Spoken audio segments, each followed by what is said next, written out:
നമസ്കാരം. പ്രധാന വാർത്തകൾ. ADGP അജിത് കുമാറിനെ മാറ്റണമെന്ന് PV അൻവർ. മുഖ്യമന്ത്രിക്ക് കത്ത് നൽകും. അജിത് കുമാർക്ക് അടുത്ത RSS എന്നും അൻവർ. ADGP RSS കൂടിക്കാഴ്ച DGP നേരിട്ട് അന്വേഷിക്കും. ഹൊസബല, രാം മാധവ് എന്നിവരെ കണ്ടത് 10 ദിവസത്തെ ഇടവേളയിൽ. മുഖ്യമന്ത്രി DGP കൂടിക്കാഴ്ച തുടരുന്നു.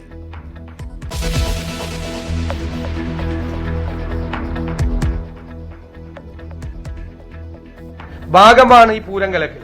അതുകൊണ്ട് ആ പൂരം കലക്കിയ സംഭവത്തെക്കുറിച്ചും അതിന് പിന്നിലുള്ള ഗൂഢാലോചനയെക്കുറിച്ചും അതിലെ പങ്കാളികളായ ആളുകളെക്കുറിച്ചും എല്ലാം ഒരു ജുഡീഷ്യൽ അന്വേഷണം നടത്തണം. തൃശൂർ പൂരം കലക്കിയതിൽ ജുഡീഷ്യൽ അന്വേഷണം ആവശ്യപ്പെട്ട് കോൺഗ്രസ്. കമ്മീഷണർ ചടങ്ങ് അലങ്കോലമാക്കിയപ്പോൾ ADGP ഇടപെടാത്തത് എന്തുകൊണ്ടെന്ന് പ്രതിപക്ഷ നേതാവ്. സതീശൻ തൃശൂരിലെ വോട്ടർമാരെ അവഹേളിക്കുകയാണെന്ന് V മുരളീധരൻ.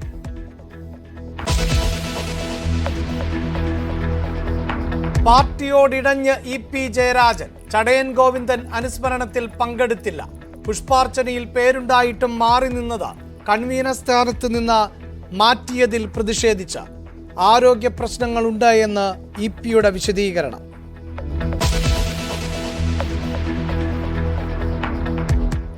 കോൺഗ്രസ് MP BJPയിലേക്കോ? സംസ്ഥാനത്തെ മുതിർന്ന കോൺഗ്രസ് MP BJPയിൽ ചേർന്നേക്കുമെന്ന് സൂചന. ദേശീയ മാധ്യമം നൽകിയ വാർത്ത. രാഷ്ട്രീയ കേന്ദ്രങ്ങളിൽ ചർച്ച.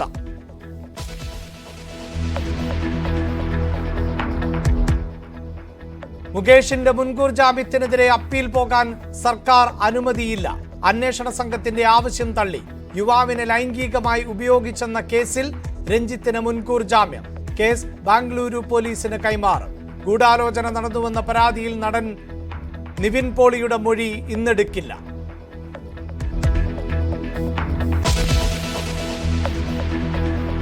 ഉദ്യോഗസ്ഥ തലത്തിലുള്ള ഒരു വലിയ വീഴ്ചയാണ്. ബഹുമാനപ്പെട്ട മിനിസ്റ്റർക്ക് ഞാനിന്ന് അതിനെ സംബന്ധിച്ച് പരാതികൾ നൽകും. ഇപ്പോൾ അടിയന്തരമായിട്ട് നടപടി പൂർത്തീകരിച്ച് പമ്പിംഗ് ആരംഭിച്ചു എന്നുള്ളതിനെ ഞാൻ അഭിനന്ദിക്കുന്നു. ഒപ്പം തന്നെ ഇതെങ്ങനെ സംഭവിച്ചു എന്നുള്ളത് പരിശോധിക്കപ്പെടണം. തിരുവനന്തപുരത്ത് കുടിവെള്ളം മുട്ടിച്ചതാണെന്ന് VK പ്രശാന്ത് MLA. ജല അതോറിറ്റി ഉദ്യോഗസ്ഥരുടെ മനഃപൂർവ്വമുള്ള വീഴ്ചയെന്ന് MLA. പമ്പിംഗ് തുടങ്ങിയെങ്കിലും കുടിവെള്ള പ്രശ്നം പൂർണ്ണമായും പരിഹരിക്കാനായിട്ടല്ല.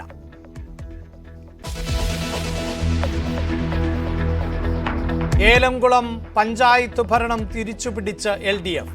LDFന്റെ അവിശ്വാസ പ്രമേയം പാസായി. കോൺഗ്രസ് സ്വതന്ത്ര LDFന് വോട്ട് ചെയ്തു. ADGP MR അജിത് കുമാറിനെ മാറ്റണമെന്ന് മുഖ്യമന്ത്രിക്ക് എഴുതി നൽകുമെന്ന് PV അൻവർ MLA. പറ്റിയാൽ നാളെ തന്നെ മുഖ്യമന്ത്രിയെ കാണുമെന്നും ഏറ്റവും വലിയ വിശ്വസ്തരാണ് ചതിക്കുന്നത് എന്നും PV അൻവർ പറഞ്ഞു.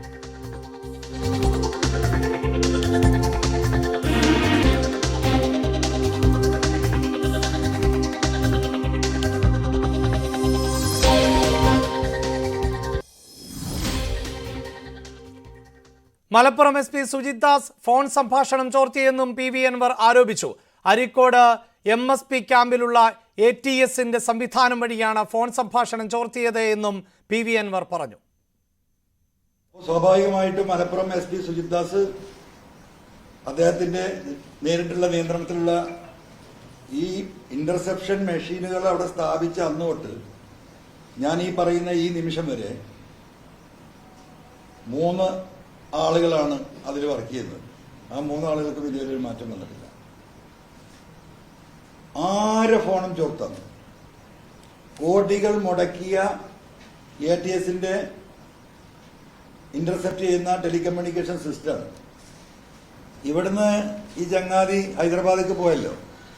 മറ്റേ നമ്മുടെ താനൂർ കേസ് കഴിഞ്ഞിട്ട് ഹൈദരാബാദിൽ പോയി 1 മാസം കഴിഞ്ഞിട്ട് നിങ്ങൾ മനസ്സിലാക്കേണ്ടത് പിന്നെ ഈ ATSന്റെ തലവൻ ഈ ചങ്ങാതി ആര്? സുജിത് ദാസ്. ഇതാണ് ഇതിലെ ഭയങ്കര സംഭവം. ഇപ്പൊ ഈ ഇങ്ങോട്ട് ആലപ്പുഴ പത്തനംതിട്ടയ്ക്ക് പോകുന്നതിന് മുമ്പ് വരെ ഈ പറയുന്ന 5-6 മാസങ്ങള് ഈ ATSൽ ഇരിക്കുക. അതിന്റെ ഫോൺ കോൾ തന്നെ അതിൽ പറയുന്നുണ്ട്.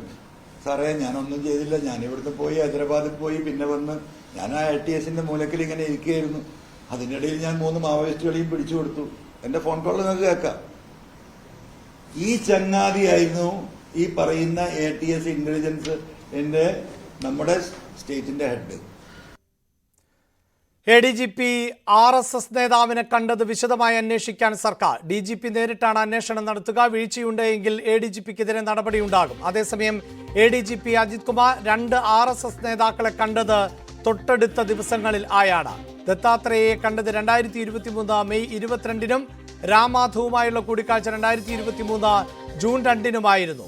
കൂടിക്കാഴ്ചകൾ 10 ദിവസത്തെ ഇടവേളയിൽ ആയിരുന്നു. RSS ക്യാമ്പിലെ കൂടിക്കാഴ്ച 1 മണിക്കൂർ നീണ്ടുനിന്നു. ദത്താത്രേയയുമായുള്ള കൂടിക്കാഴ്ചയും 1 മണിക്കൂർ നീണ്ടു. കൂടിക്കാഴ്ച ക്യാമ്പ് വേദിയിലെ മുറികളിൽ ആയിരുന്നു. രാംമാധവിനെ കണ്ടത് കോവളത്ത് 10 മിനിറ്റ് നീണ്ട കൂടിക്കാഴ്ചയിൽ ബിസിനസ്സുകാരായ സുഹൃത്തുക്കളും പങ്കാളികൾ ആയിരുന്നു.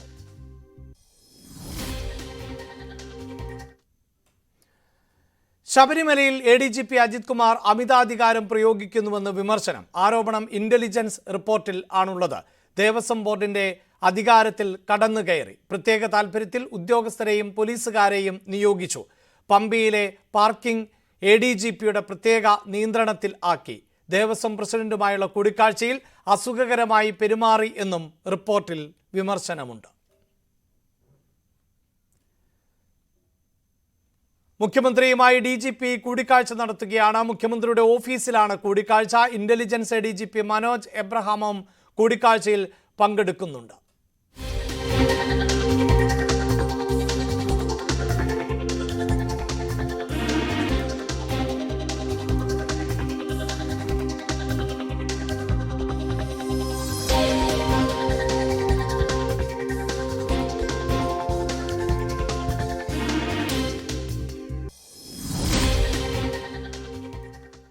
PV അൻവറിന്റെ വെളിപ്പെടുത്തലിൽ വിവാദങ്ങൾ പുകഞ്ഞിരിക്കെ ഫേസ്ബുക്കിൽ പരോക്ഷ വിമർശന പോസ്റ്റുമായി CPIM മലപ്പുറം മുൻ ജില്ലാ സെക്രട്ടറി PP വാസുദേവൻ. കുരുക്ഷേത്ര യുദ്ധത്തിൽ ഭീഷ്മ പിതാമഹനെ വീഴ്ത്തിയത് ശിഖണ്ഡിയെ മുന്നിൽ നിർത്തിയാണ്. ഉന്നം വേറെയാണ്, ജാഗ്രത എന്നായിരുന്നു അദ്ദേഹത്തിന്റെ ആദ്യ പോസ്റ്റ്. ശേഷം ആരെയും ഒരു പ്രശ്നത്തെയും മാത്രം മനസ്സിൽ കണ്ടല്ല എന്നും ഉറങ്ങുന്നവരെ ഉണർത്താം എന്നാൽ ഉറക്കം നടിക്കുന്നവരെയോ എന്ന ചോദ്യം ഉയർത്തുന്ന മറ്റൊരു കുറിപ്പും അദ്ദേഹം പോസ്റ്റ് ചെയ്തു. ഈ പ്രശ്നത്തിൽ ഇനി കൂടുതലൊന്നും പറയാനില്ല എന്നും അദ്ദേഹം പോസ്റ്റിൽ വ്യക്തമാക്കുന്നു. PV അൻവറിന്റെ ആരോപണങ്ങൾ തെറ്റാണ് എങ്കിൽ മുഖ്യമന്ത്രി നടപടിയെടുക്കേണ്ടതല്ലേ എന്ന് പ്രതിപക്ഷ നേതാവ് VD സതീശൻ. ലോക്നാഥ് ബെഹ്റയെ ഏറ്റവും അധികം കാര്യങ്ങൾക്ക് പിണറായി വിജയൻ ഉപയോഗിച്ചിട്ടുണ്ട് എന്നും VD സതീശൻ പറഞ്ഞു. അതാണ് ഞങ്ങളുടെ ചോദ്യം. ഞാൻ മുഖ്യമന്ത്രിയോട് ചോദിച്ച ചോദ്യം അതാണ്. അൻവർ പറയുന്നത് തെറ്റാണെങ്കിൽ എന്തുകൊണ്ടൊരു ഭരണകക്ഷി MLA വന്നു 10 ദിവസമായി മുഖ്യമന്ത്രിക്കെതിരെ, മുഖ്യമന്ത്രിയുടെ ഓഫീസിനെതിരെ ഇത്രയും ഗുരുതരമായ ആരോപണങ്ങൾ ഉന്നയിക്കുന്നു? CPMന്റെ ഒരു ഘടന എന്താ? CPMന്റെ ഒരു ഘടന CPMൽ അത് അനുവദിക്കൂ? കോൺഗ്രസിൽ പോലും ഇപ്പൊ അനുവദിക്കാറില്ല. അതേതുപോലെയല്ല. ഈ മുഖ്യമന്ത്രിയുടെ ഓഫീസിനെ വെല്ലുവിളിച്ചെന്നാണ്. ആരെ വെല്ലുവിളിക്കുന്നു? എന്റെ ഓഫീസിനെ കുറിച്ച് മോശം പറഞ്ഞ അത് എനിക്ക് ബാധകമല്ലേ?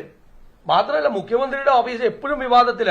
ആദ്യത്തെ ഫസ്റ്റ് ടൈമില് ഏറ്റവും സീനിയർ IAS ഓഫീസർ, അമിതാധികാരങ്ങൾ ഉണ്ടായിരുന്ന ശിവശങ്കർ, പ്രിൻസിപ്പൽ സെക്രട്ടറി, ജയിലിലാണ്.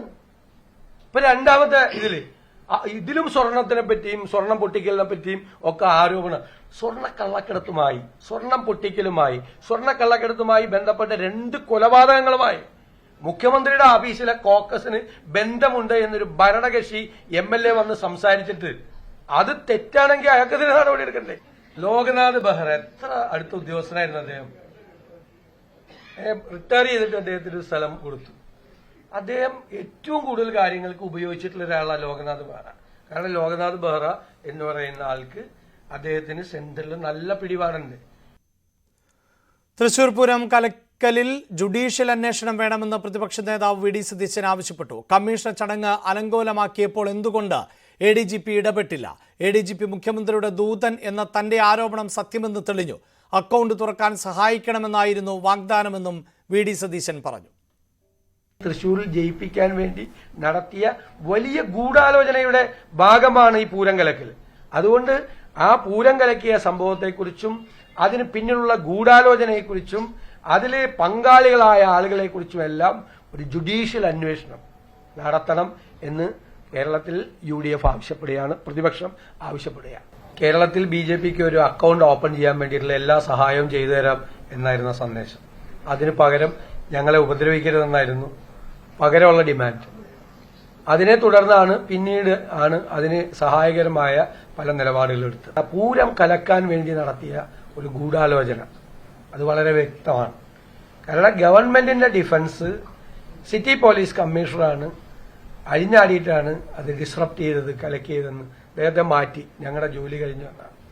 അപ്പോഴാണ് ഞാൻ പറഞ്ഞത് അന്ന് പകലും അന്ന് രാത്രിയും ക്രമസമാധാന ചുമതലയുള്ള ADGPയുടെ സാന്നിധ്യം അവിടെ ഉണ്ടായിരുന്നു.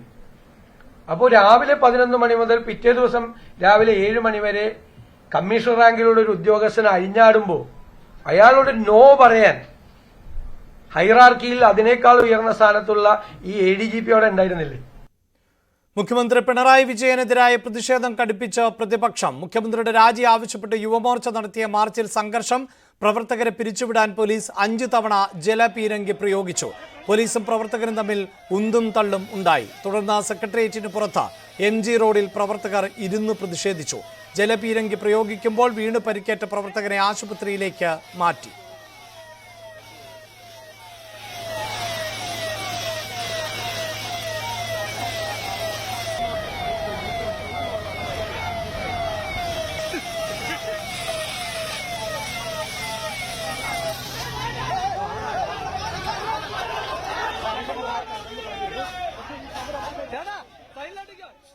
നിലപാട് കടുപ്പിച്ച് EP ജയരാജൻ. പാർട്ടി പരിപാടികളിൽ ബഹിഷ്കരണം തുടരുകയാണ്. കണ്ണൂരിൽ നടന്ന ചടയൻ അനുസ്മരണത്തിലും പങ്കെടുത്തില്ല.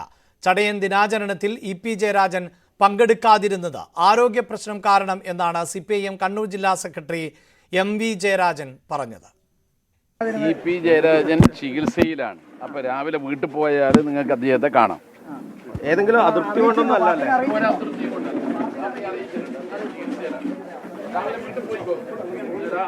അദ്ദേഹത്തെ ആയുർവേദ ചികിത്സ കാണാൻ കഴിയും. പക്ഷെ ഒന്നും പറയുന്നില്ല. വീട്ടിൽ പോയാൽ അത് കാണാം.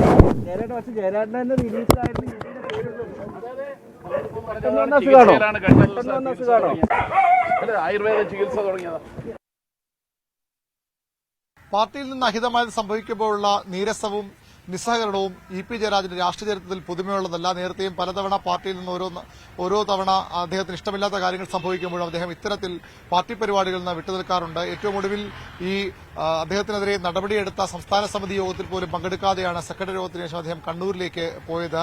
അതിനുശേഷം ഈ വിഷയത്തിൽ കാര്യമായി പ്രതികരിക്കാൻ പോലും EP ജയരാജൻ തയ്യാറായിട്ടില്ല. കഴിഞ്ഞ വെള്ളിയാഴ്ച വളരെ പ്രധാനപ്പെട്ട സംഭവങ്ങൾ ചർച്ച ചെയ്യാനാണ് CPM സംസ്ഥാന സെക്രട്ടേറിയറ്റ് യോഗം ചേർന്ന്. ആ യോഗത്തിൽ നിന്നും EP ജയരാജൻ വിട്ടുനിന്നിരുന്നു. ഇന്ന് കണ്ണൂരിൽ ചടയൻ ഗോവിന്ദൻ അനുസ്മരണ പരിപാടിയിൽ ആണ് EP ജയരാജൻ പങ്കെടുക്കാൻ പാർട്ടി നിശ്ചയിച്ചിരുന്നത്. അവിടെ A വിജയരാഘവനും PK ശ്രീമതിക്കും ഒപ്പം EPയും പങ്കെടുക്കുമെന്നായിരുന്നു അറിയിപ്പ്. പക്ഷേ PK ശ്രീമതി തിരുവനന്തപുരത്ത് AK സെന്ററിന് മുന്നിൽ പാർട്ടി പതാക ഉയർത്തി ചടയൻ അനുസ്മരണം ഉദ്ഘാടനം ചെയ്തു. കണ്ണൂരിൽ A വിജയരാഘവനും പങ്കെടുത്തു. പക്ഷേ EP ജയരാജൻ ഒരിടത്തും പങ്കെടുക്കാതെയാണ് തന്റെ നീരസം പ്രകടമാക്കിയത്. CPM വളരെ പ്രാധാന്യത്തോടുകൂടി നടത്തുന്ന അനുസ്മരണ പരിപാടികളിൽ ഒന്നാണ് അവരുടെ മുൻ സംസ്ഥാന സെക്രട്ടറി ചടയന്റെ അനുസ്മരണം. അതിൽ നിന്നുകൂടി EP ജയരാജൻ വിട്ടുനിൽക്കുകയാണ്. എന്താണ് EP ജയരാജന്റെ ഭാവി പരിപാടി എന്നത് CPMലും വലിയ ആശങ്കയായി മാറുകയാണ്. നേരത്തെയൊക്കെ ഇത്തരത്തിൽ EP ജയരാജൻ നിസ്സഹകരിക്കുമ്പോഴും പിണങ്ങി നിൽക്കുമ്പോഴും മുഖ്യമന്ത്രി പിണറായി വിജയൻ അദ്ദേഹത്തെ അനുനയിപ്പിച്ച് തിരികെ പാർട്ടിയിലേക്ക് കൊണ്ടുവരുമായിരുന്നു. ഏറ്റവും ഒടുവിൽ ഏതാണ്ട് ഒരു വർഷം മുമ്പ് അദ്ദേഹം സജീവ രാഷ്ട്രീയത്തിൽ തന്നെ വിടവാങ്ങാൻ ആഗ്രഹിക്കുന്നു, മാറി നിൽക്കാൻ ആഗ്രഹിക്കുന്നു എന്ന വെളിപ്പെടുത്തൽ അല്ലെങ്കിൽ അതുമായി ബന്ധപ്പെട്ട വാർത്ത ന്യൂസ് 18 റിപ്പോർട്ട് ചെയ്ത ശേഷവും ഏതാണ്ട് 6 മാസത്തോളം അദ്ദേഹം ഒരു പരിപാടിയിലും പങ്കെടുക്കാതെയോ ആ വാർത്ത നിഷേധിക്കാതെയോ അദ്ദേഹം പാർട്ടി പരിപാടികൾ, മുന്നണി പരിപാടികളിൽ നിന്നൊക്കെ പൂർണ്ണമായും വിട്ടുനിന്നു. അന്നും പിണറായി ഇടപെട്ടാണ് അദ്ദേഹത്തെ വീണ്ടും പാർട്ടിയിലേക്ക് തിരികെ കൊണ്ടുവന്നത്. പക്ഷേ ഇപ്പോൾ അത്ര ഇടപെടൽ ഉണ്ടാകുമോ എന്ന കാര്യത്തിൽ സംശയമുണ്ട്.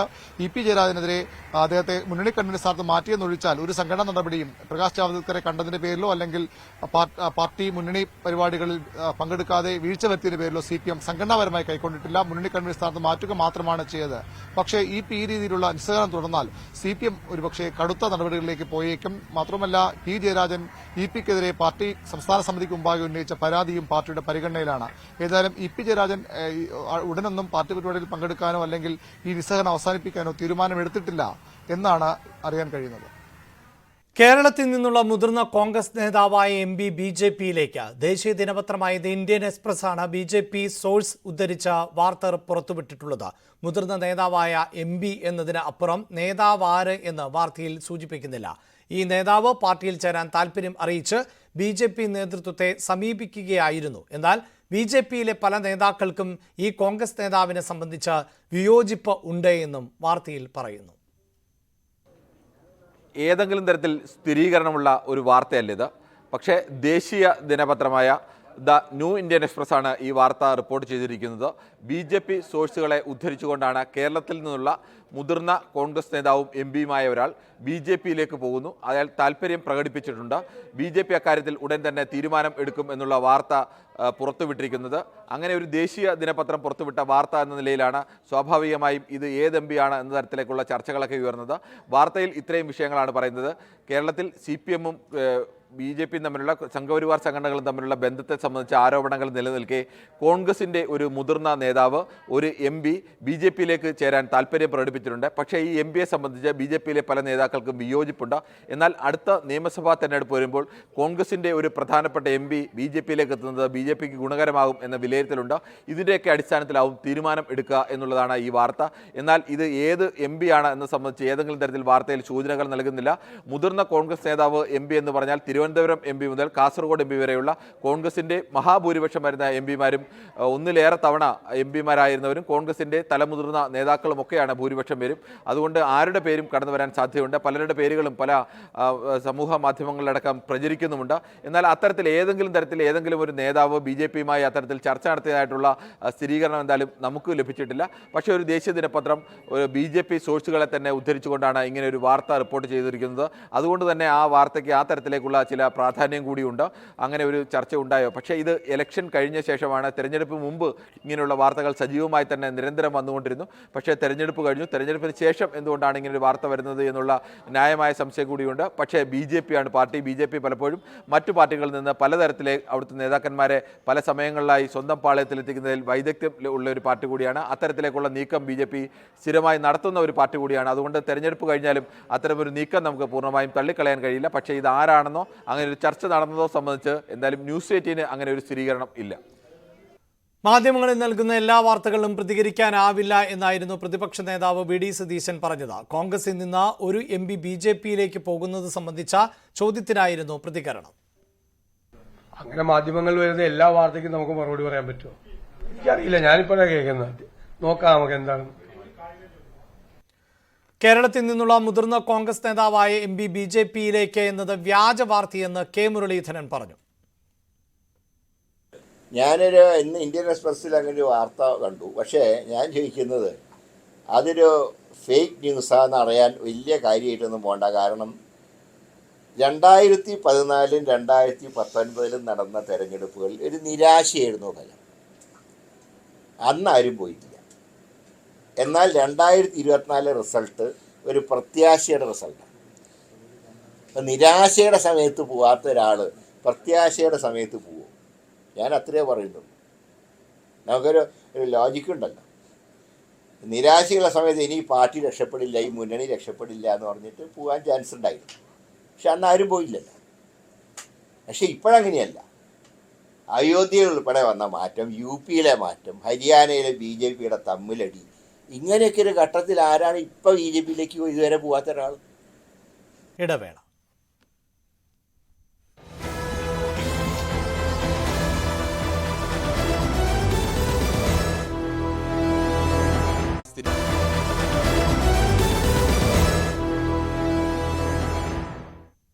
കൊച്ചിയിൽ മദ്യക്കുപ്പിയുമായി യുവാക്കളുടെ ബൈക്ക് യാത്ര. ഇന്നലെ പുലർച്ചെയായിരുന്നു സംഭവം. സൗത്ത് പാലത്തിലൂടെയാണ് 4 യുവാക്കൾ മദ്യക്കുപ്പിയുമായി യാത്ര നടത്തിയത്. സംഭവത്തിൽ മോട്ടോർ വാഹന വകുപ്പ് കേസെടുത്തു. അപകടകരമായ രീതിയിൽ വാഹനം ഓടിച്ചതിനും മനുഷ്യജീവന് ഭീഷണി സൃഷ്ടിച്ചതിനുമാണ് കേസ്. ഇവരുടെ ലൈസൻസ് സസ്പെൻഡ് ചെയ്യുമെന്ന് RTO അറിയിച്ചു. വാർത്തയുടെ വിശദാംശങ്ങളുമായി നവമി ദിനേശാണ് ചേരുന്നത്. നവമി, ഒരു വാഹനത്തിൽ സഞ്ചരിക്കുന്നു, ആരും ഹെൽമറ്റ് വെച്ചതായി കാണാൻ സാധിക്കുന്നില്ല, പോരാത്തതിന് മദ്യക്കുപ്പിയും. അവിനാശ്, ഇന്നലെ പുലർച്ചെയായിരുന്നു ഈ സംഭവം ഉണ്ടായത്. ഈ പാലത്തിന്റെ മുകളിൽ കൂടി ഒരു ബൈക്കിൽ 4 യുവാക്കൾ, അതിൽ ഒരാളുടെ കയ്യിൽ മദ്യക്കുപ്പി, ബാക്കി 4 പേരും ഹെൽമറ്റ് വെച്ചിട്ടില്ല എന്ന വലിയൊരു കുറ്റം കൂടിയുണ്ട്. എന്തായാലും ഇവർക്ക് തൊട്ടു പിന്നാലെ പോയ കാർ യാത്രികനാണ് ഈ ദൃശ്യങ്ങൾ പകർത്തിയതിനു ശേഷം പോലീസിനും RTOയ്ക്കും നൽകിയത്. തേവര സ്വദേശികളായ അമർ കൃഷ്ണ, ഹരികൃഷ്ണൻ, അമൽ പ്രസാദ്, വിവേക് എന്നീ 4 യുവാക്കളാണ് ഈ ബൈക്കിലായിട്ട് സഞ്ചരിച്ചത്. എന്തായാലും ഇവർക്കെതിരെ കടവന്ത്ര പോലീസ് കേസെടുത്തിട്ടുണ്ട്. എന്തായാലും ഇന്നലെ അറസ്റ്റ് ചെയ്തതിനു ശേഷം ഇവരെ സ്റ്റേഷൻ ജാമ്യത്തിൽ വിട്ടയക്കുകയും ചെയ്തു. ബൈക്ക് ഇപ്പോൾ പോലീസിന്റെ കസ്റ്റഡിയിലാണുള്ളത്. ഈ മദ്യപിച്ച് വാഹനം ഓടിച്ചു, അതോടൊപ്പം തന്നെ ഹെൽമറ്റ് ഇല്ലാതെ അപകടകരമായിട്ടുള്ള രീതിയിൽ മനുഷ്യജീവന് ഭീഷണി സൃഷ്ടിക്കുന്ന ഒരു രീതിയിലായിരുന്നു ഇവരുടെ ബൈക്ക് യാത്ര. ഇതുകൊണ്ട് തന്നെയാണ് കടവന്ത്ര പോലീസ് കേസെടുത്തത്. മറ്റൊരു കാര്യം, RTOയും കേസെടുത്തിട്ടുണ്ട്. ഈ വാഹനം ഓടിച്ച യുവാവിന്റെ ലൈസൻസ് സസ്പെൻഡ് ചെയ്യാനും RTO തീരുമാനിച്ചിട്ടുണ്ട്. എന്തായാലും ദൃശ്യങ്ങൾ കാണുമ്പോൾ തന്നെ മനസ്സിലാകും വളരെ അപകടകരമായിട്ടുള്ള രീതിയിലാണ് ഈ യുവാവ് ബൈക്കിൽ യാത്ര ചെയ്തിരിക്കുന്നത്. മറ്റൊരു കാര്യം, ഈ അമർ കൃഷ്ണയ്ക്കെതിരെ 2 കഞ്ചാവ് കേസുകളും അമൽ പ്രസാദിനെതിരെ ഇതിനു മുൻപ് 2 കഞ്ചാവ് കേസുകളും പോലീസ് രജിസ്റ്റർ ചെയ്തിട്ടുണ്ട്. അങ്ങനെയാണെങ്കിൽ ഇവർ ഇത്തരത്തിൽ കഞ്ചാവുകൾ അല്ലെങ്കിൽ ലഹരി ഉപയോഗിച്ച് സ്ഥിരമായി ഇത്തരത്തിൽ ഓരോ ഭീഷണി സൃഷ്ടിക്കുന്ന യുവാക്കളാണ് ഇവർ 4 പേരും എന്നാണ് നമുക്ക് മനസ്സിലാകാൻ കഴിയുന്നത്. അഭിലാഷ്, വാർത്തയുടെ വിശദാംശങ്ങളാണ് നവമി ദിനേശ് നൽകിയത്. തിരുവനന്തപുരം നഗരത്തിലെ കുടിവെള്ള പ്രശ്നം ഭാഗികമായി പരിഹരിച്ചു. ഇന്നലെ രാത്രിയോടെ പമ്പിംഗ് ആരംഭിച്ചു. വൈകിട്ടോടെ പൂർണ്ണതോതിൽ കുടിവെള്ളം എത്തും. ഇതിനിടെ കുടിവെള്ളം മുടങ്ങിയതിനെ തുടർന്നുള്ള രാഷ്ട്രീയ വിവാദവും കൊഴുക്കുകയാണ്. ഉദ്യോഗസ്ഥരുടെ ബോധപൂർവമായ വീഴ്ചയാണ് വിതരണം പുനഃസ്ഥാപിക്കുന്നത് വൈകാൻ കാരണമെന്ന് VK പ്രശാന്ത് MLA ആരോപിച്ചു. ഇത് സംബന്ധിച്ച് ഇന്ന് രേഖാമൂലം പരാതി നൽകാൻ ഒരുങ്ങുകയാണ് MLA. അല്ല, വീഴ്ച ഉണ്ടായിട്ടുണ്ട് എന്നുള്ളത് ഞാൻ ഇന്നലെ തന്നെ സൂചിപ്പിച്ചിട്ടുണ്ട്. കാരണം തിരുവനന്തപുരം നഗരത്തിൽ ഇങ്ങനെ ഒരു പ്രശ്നം ഉണ്ടാകേണ്ട കാര്യമില്ല. ഇപ്പോ നേമത്ത്, ഞാൻ ഇന്നലെ തന്നെ അത് സൂചിപ്പിച്ചതാണ്, നേമത്ത് പണി നടക്കുമ്പോൾ 2-3 വാൽവുകൾ അടച്ച് ആ പണി നടത്താൻ വേണ്ടി കഴിയും. പക്ഷെ ഇവിടെ സംഭവിച്ചത് അരുവിക്കരയിൽ തന്നെ ഷട്ട് ഡൌൺ ചെയ്യുന്ന ഒരു സ്ഥിതി ഉണ്ടാക്കി വെച്ചു. അത് ഉദ്യോഗസ്ഥ തലത്തിലുള്ള ഒരു വലിയ വീഴ്ചയാണ്. ബഹുമാനപ്പെട്ട മിനിസ്റ്റർക്ക് ഞാനിന്ന് അതിനെ സംബന്ധിച്ച് പരാതികൾ നൽകും. ഇപ്പോ അടിയന്തരമായിട്ട് നടപടി പൂർത്തീകരിച്ച് പമ്പിംഗ് ആരംഭിച്ചു എന്നുള്ളതിനെ ഞാൻ അഭിനന്ദിക്കുന്നു. ഒപ്പം തന്നെ ഇതെങ്ങനെ സംഭവിച്ചു എന്നുള്ളത് പരിശോധിക്കപ്പെടണം. പണ്ടുകാലത്ത് അരുവിക്കരയിൽ നമ്മൾ പ്ലാന്റ് അടക്കം നിർത്തിവെച്ച് പണികൾ നടത്തിയിട്ടുണ്ട്. അന്നൊന്നുമില്ലാത്ത പ്രയാസം ഇപ്പോൾ നഗരത്തിലുണ്ടായി എന്നുള്ളത് ചില ഉദ്യോഗസ്ഥന്മാരുടെ വീഴ്ച തന്നെയാണ്. അത് പരിശോധിക്കാൻ വേണ്ടി ഗവൺമെന്റ് തയ്യാറാകണം. അത് ചൂണ്ടിക്കാണിച്ചുകൊണ്ടാണ് കത്ത് നൽകുന്നത്. അതുമാത്രമല്ല, അരുവിക്കരയിൽ വെള്ളമില്ലാതായാൽ നഗരവാസികൾക്ക് വെള്ളം കിട്ടാത്ത അവസ്ഥ വരും. അപ്പൊ ഇതിന് പകരം സോഴ്സ് ഉണ്ടാക്കാൻ ഗവൺമെന്റ് നടപടി സ്വീകരിക്കേണ്ട ഒരു കാലഘട്ടം കൂടിയാണ്. ഇപ്പോൾ വേൾഡ് ബാങ്കിന്റെ 2000 കോടി രൂപയുടെ പ്രോജക്ട് ഉണ്ട്. ആ പ്രോജക്റ്റിൽ തിരുവനന്തപുരം നഗരത്തിന്റെ ഇത്തരം പ്രശ്നങ്ങൾ അഡ്രസ് ചെയ്തുകൊണ്ടുള്ള പുതിയ പദ്ധതിക്ക് ഗവൺമെന്റ് തുടക്കമിടണമെന്ന് കൂടി ഞാൻ ആവശ്യപ്പെടുകയാണ്. അതും മന്ത്രിയുടെ കത്തിൽ ചൂണ്ടിക്കാണിക്കും. എന്തായാലും നഗരസഭ വളരെ കൃത്യമായി ഇടപെട്ടു. കാരണം 48 മണിക്കൂറിൽ പ്രശ്നം പരിഹരിക്കുമെന്നുള്ളൊരു അറിയിപ്പാണ് വാട്ടർ അതോറിറ്റി നൽകിയത്. തലസ്ഥാനത്തെ കുടിവെള്ള പ്രശ്നത്തിൽ ജനങ്ങളേറെ പ്രയാസപ്പെട്ടു എന്നത് യാഥാർത്ഥ്യമെന്ന് മന്ത്രി GR അനിലും പറഞ്ഞു. അതുണ്ടാകാൻ പാടില്ലായിരുന്നു. ഇത്തരം സംഭവങ്ങൾ ആവർത്തിക്കാതിരിക്കാൻ കർശന നടപടികളും നിർദ്ദേശങ്ങളും സർക്കാർ നൽകുമെന്നും അദ്ദേഹം പറഞ്ഞു. അതേസമയം പൈപ്പ് പണിക്കും ജലവിതരണത്തിനും പ്രോട്ടോകോൾ രൂപീകരിക്കുമെന്ന് മന്ത്രി റോഷി അഗസ്റ്റിൻ വ്യക്തമാക്കി. ചിലയിടങ്ങളിൽ ജലവിതരണത്തിലും അറ്റകുറ്റപ്പണിയിലും വീഴ്ചയുണ്ടായോ എന്നറിയാൻ ഉന്നതതല യോഗം വിളിച്ചു. വ്യാഴാഴ്ച യോഗം ചേരുമെന്നും റോഷി അഗസ്റ്റിൻ വ്യക്തമാക്കി.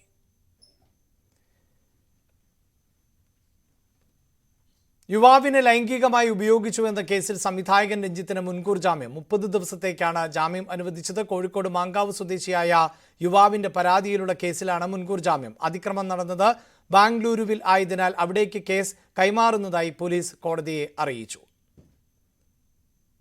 ലൈംഗിക ആരോപണത്തിൽ നടൻ മുകേഷിന് കൈവിടാതെ സർക്കാർ. മുകേഷിന്റെ മുൻകൂർ ജാമ്യത്തിനെതിരെ സർക്കാർ അപ്പീൽ പോകില്ല. ഹൈക്കോടതിയിൽ അപ്പീൽ നൽകേണ്ട എന്നാണ് സർക്കാരിന്റെ തീരുമാനം. പ്രത്യേക അന്വേഷണ സംഘം നൽകിയ കത്ത് പ്രോസിക്യൂഷൻ മടക്കും. അപ്പീലിന് സാധ്യതയില്ല എന്ന മറുപടി നൽകാനാണ് തീരുമാനം. നടന്മാർക്കെതിരായ ലൈംഗിക അതിക്രമ കേസിൽ പ്രത്യേക അന്വേഷണ സംഘം യോഗം ചേർന്നു. നടൻ നിവിൻ പോളിക്കെതിരായ കേസിൽ പരാതിക്കാരുടെ രഹസ്യമൊഴി ഇന്ന് രേഖപ്പെടുത്തില്ല. ആരോഗ്യ പ്രശ്നങ്ങൾ ഉള്ളതിനാൽ ഇന്ന് എത്തില്ല എന്ന് പരാതിക്കാരി അറിയിച്ചു.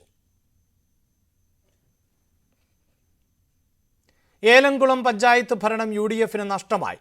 LDF കൊണ്ടുവന്ന അവിശ്വാസ പ്രമേയം പാസായി. LDFനും UDFനും 8 വീതം സീറ്റുകൾ ഉണ്ടായിരുന്നു. കോൺഗ്രസിലെ സ്വതന്ത്ര ഇടതുപക്ഷത്തിന് അനുകൂലമായി വോട്ട് ചെയ്തതോടെയാണ് അവിശ്വാസം പാസായത്. M രമ്യ 6ാം വാർഡ് മെമ്പർ ആണ് LDFന് അനുകൂലമായി വോട്ട് ചെയ്തത്.